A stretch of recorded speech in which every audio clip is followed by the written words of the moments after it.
Isang kapuso actress ang usap-usapan ngayon sa showbiz circle matapos kumalat ang balitang lilipat umano ito sa Kapamilya Network.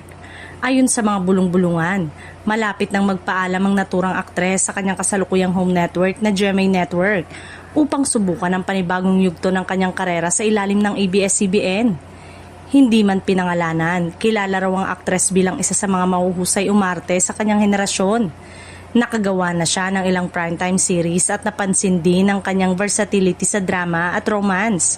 Ngunit sa kabila ng magandang takbo ng kanyang karir, tila naghahanap ito ng mas malaking hamon at mas kakaibang role na magpapakita pa ng kanyang lalim bilang artista.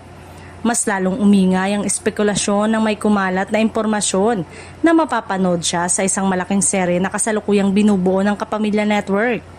Ang naturang proyekto ay sinasabing pang primetime at tampok ang ilan sa mga biggest star ng ABS-CBN. Kapag natuloy, ito ang magiging kauna-unahang proyekto ng aktres bilang ganap na kapamilya. Ayon sa isang source, matagal na raw may communication sa pagitan ng kampo ng aktres at ng management ng ABS-CBN. Tahimik lamang umano ang negosasyon upang maiwasan ang intriga at hindi maapektuhan ang kanyang kasalukuyang commitments sa GMA Network. Profesional daw ang naging proseso at maayos ang pag-uusap ng magkabilang panig.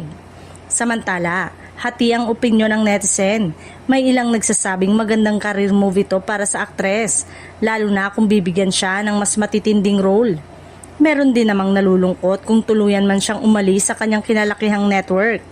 Gayunpaman, marami ang excited na makita siya sa bagong environment at makatrabaho ang Kapamilya Stars. Sa ngayon, wala pang opisyal na kumpirmasyon mula sa magkabilang kampo.